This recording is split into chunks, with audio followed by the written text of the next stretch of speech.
foreign and experts' take, we're now joined by Allan Behm, Senior Advisor, International and Security Affairs Program at the Australia Institute. Allan, thank you so much for joining us. First question is really, what's your take on the intent really behind Mr. Trump's announcement and his argument that other countries are testing their nuclear weapons, so the US should too? Look, I think that this is a very important step which has been taken by President Trump, but it is performative. We need to understand that there's not much detail. He didn't tell us much about what he even meant by testing. He just said that he wanted to be on an equal basis with everybody else. Now, the fact is, and I think this is what the Vice President was saying, that the United States does test its weapons. It just doesn't have explosive testing of its weapons. It has computer modelling, materials testing, all of the things that the Department of Energy is responsible for in the maintenance of the US nuclear arsenal, and all of the other nuclear weapon states do exactly the same thing. The dangerous thing about what President Trump has done is that it's part of that general loosening up of international rules which make the entire strategic position of the global community ever so much more uncertain, unstable and unpredictable. And that is not a contribution to world peace. Well, we just heard J.D. Vance sharing that it's really to check if the system works properly, but you've got to be on top of it, and that Donald Trump wants to make sure about it. Is it clear if President Donald Trump really means actual detonations, or does he just mean delivery systems? Look, I think that is the question, and we don't know what he means because his language was just so loose. I think that the timing of his statement, in some respects, is even more important than the statement itself, because it immediately preceded his meeting with President Xi, and I think what he was saying to President Xi by releasing that statement in advance was the United States is prepared to do anything to protect its interests, even if that means returning to the testing of nuclear weapons. So I think it was a line in the sand more than it was a statement about exploding nuclear bombs. But the dangerous thing is we don't know what it means, and we'll just have to hope that the United States looks at the larger consequences of such a vague statement for the rest of the community, because the more we legitimise the possession and the use of nuclear weapons, the more dangerous the future is for the common humanity of the world. And that is what the UN Secretary-General was getting at.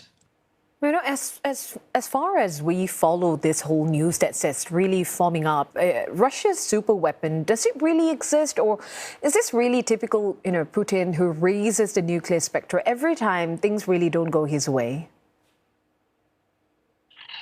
Again, that's performative. I'm very concerned about that nuclear weapon, that new weapon, because it's a nuclear-powered torpedo designed to deliver a nuclear weapon on a seaboard, which may have all sorts of consequences, from mass destruction to tsunamis to whatever else. So there are no weapons controls at the moment that prohibit such weapons. And as you have rightly said, whenever the going gets tough, Premier Putin and Foreign Minister Lavrov immediately resort to the nuclear weapons threat. And with that, I think we have the United States responding, saying, well, we don't care about your nuclear weapons threat because we can go ahead and increase our arsenal, improve our weapons and test them as well if we want to.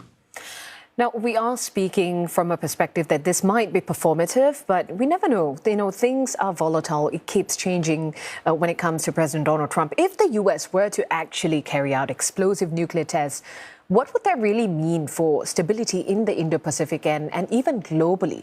I'm trying to understand if it would push other nuclear powers, especially like Russia and China, to follow suit. Look, I think that's exactly the point. I think you've got it right off, Hella. for a start, it would take a couple of years for the United States to get back to being able to conduct live testing of nuclear bombs. They closed it down over 30 years ago. So far as I'm aware, they have not maintained any of the testing facilities. So there would need to be quite a big investment to get it going again. But that said, were the United States to resume nuclear weapons testing, it would not only open the door for all other nuclear weapons states to resume testing of their bombs, but more significantly, I think it would encourage other states to begin considering whether they should acquire nuclear weapons too. And if I could just give an example of that, already in a country such as Australia, where I'm broadcasting to you from, we've had very senior experts over the last few years saying that in future circumstances, a country even like Australia might need to consider whether or not we want to abrogate the Nuclear Proliferation Treaty, the Non-Proliferation Treaty, or the Comprehensive Test Ban Treaty. And when you get serious scholars starting to say that in open, democratic, we hope peaceful countries like Australia, then you can certainly think that other countries are thinking the same. So when you take the prescriptions and the laws and the treaties away, you have a nuclear free-for-all, and that would be exceedingly dangerous. Allan, thank you so much for speaking with us and explaining so much. That was Allan Behm, Senior Advisor, International and Security Affairs Programme at the Australia Institute.